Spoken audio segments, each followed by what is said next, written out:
రాష్ట్రాల్లో కూడా కార్తీక పౌర్ణమి సందడి కనిపిస్తోంది. ప్రస్తుతం రాజమండ్రిలోని ఘాట్ల దగ్గర నుంచి మా ప్రతినిధి సత్య మనకి లైవ్ లో జాయిన్ అవుతున్నారు మరింత సమాచారం అందించడానికి. సత్య, ఏంటి అక్కడ ఏర్పాట్లు చాలా అందంగా చేసినట్టు కనిపిస్తోంది, ఎలా కనిపిస్తున్నాయి ఘాట్లన్నీ కూడా?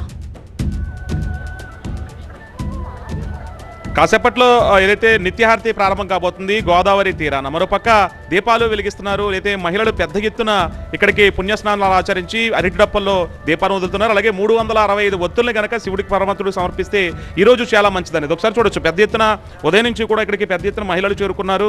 పౌర్ణమి స్నానాలు ఆచరిస్తున్నారు. కార్తీక మాసంలో గోదావరి స్నానం ఆచరించి ఈరోజు పౌర్ణమి సందర్భంగా ప్రత్యేకమైనటువంటి పూజలు చేస్తే చాలా మంచి జరుగుతుంది. శివపరమాత్ముడికి చాలా ప్రీతికరమైన రోజుగా కూడా చెప్తారు. శివరాత్రి తర్వాత ప్రత్యేకించి ఈరోజే చెప్పుకోవాలి. ఇక్కడ స్థానికంగా మణికంఠ శర్మ కూడా ఇక్కడ చేరుకున్నారు.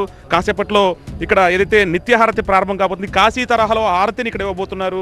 ప్రస్తుతం ఈరోజు అంటే పౌర్ణమి రోజు పుణ్యస్నానం ఆచరించి గోదావరి స్నానం ఆచరించి దీపం వెలిగిస్తే ఎలాంటి పుణ్యం కలుగుతుంది? నిత్యహారతి కూడా ఈరోజు ఏం స్పెషల్? శ్రీ గురుభ్యో నమః, శ్రీ మహాగణాధిపతయే నమః. శాస్త్రంలో మనకి చెప్తారు, దీపం జ్యోతి పరబ్రహ్మ దీపోర్జ్యోతి మహేశ్వర దీపం హరతుమే పాపం దీపోర్జ్యోతి నమోస్తే.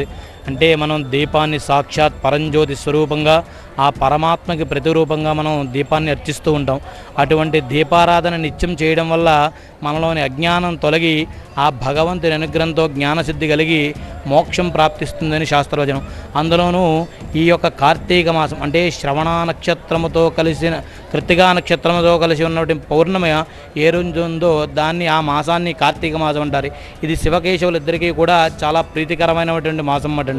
ఇటువంటి నెలలో నిత్యం దీపారాధన, నదీ స్నానము, దాన ధర్మాది కార్యక్రమాలు చేయడం వల్ల భగవంతుని అనుగ్రహం కలుగుతూ ఉంటుంది. ఇది ప్రస్తుతం అంటే ఈ రోజు అంటే కార్తీక మాసంలో దీపారాధనతో పాటు గోదావరి స్నానం ఆచరించి ఇక్కడ ఏదైతే శివునికి ప్రత్యేకమైనటువంటి దీపాలను వెలిగిస్తారో చాలా మంచి జరుగుతుంది.